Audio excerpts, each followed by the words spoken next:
ఈ రోజు నువ్వు దేవుని యందు నిజమైన భయభక్తులు కలిగి ఉండగలవా? ఇంతవరకు దేవుడు అంటే భక్తి ఉంది కానీ నీకు భయంలే. అందును బట్టే పాపాన్ని మాంటలేదు, నువ్వు పాపాన్ని నిరంతరంగా జరిగిస్తూనే ఉన్నావు. దేవుని యందు గౌరవప్రదమైన భక్తి ఉన్నప్పుడు ఆయన మాటకు లోబడతావు, ఆయన వాక్యానికి లోబడతావు, పాపాన్ని జయించగలిగే శక్తి కోసం ప్రార్థన చేస్తావు, పరిశుద్ధాత్మ దేవునితో సహవాసం చేస్తావు, దేవుని చిత్తాన్ని నీ జీవితంలో నెరవేర్చడానికి ఎల్లప్పుడూ పాటుపడతావు.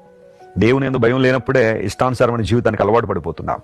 అయితే ఎప్పుడైతే దేవుని యందు నిజమైన భయభక్తులను కలిగి ఉంటావో, ఆయన గురించి నువ్వు ఆలోచన చేస్తావో, ఇప్పుడు దేవుడు అంటున్నాడు, నేను మీకు నివాస స్థలంగా ఉంటాను, నేనే మీతో నివసిస్తాను, మీలో ఉంటాను, మీతో ఉంటానని దేవుడు వాగ్దానం చేశాడు. ఇది ఎంత గొప్ప ఆదరణిచ్చే మాట. నీతో ఎవరున్నా లేకపోయినా, ఎవరు నీకు తోడున్నా లేకపోయినా, ఒంటరితనంతో నువ్వు మూలుగుతుంటే దేవుడు నీతోనే మాట్లాడుతున్నాడు, ఆయనే నీకు నివాస స్థలంగా ఉంటారట. ఎంత మంచి దేవుడు ఆయన, ఎంత ప్రేమ గలవాడు ఆయన. ఈ వాగ్దానాన్ని క్లెయిమ్ చేద్దాం. దేవునికి ఉన్న ఒక పేరు ఇమాన్యుల్, ఆయన మనకు తోడు అని అర్థం. దేవుడు మనకు తోడుగా ఉన్నాడు, ఎప్పుడూ మన అనాథలుగా ఆయన విడిచిపెట్టలేదు. నేను నిన్ను విడువను ఎడబాయనని వాగ్దానం చేసిన దేవుడు తన వాగ్దానాన్ని ఎల్లప్పుడూ నిలుపుకునే దేవుడు గనుక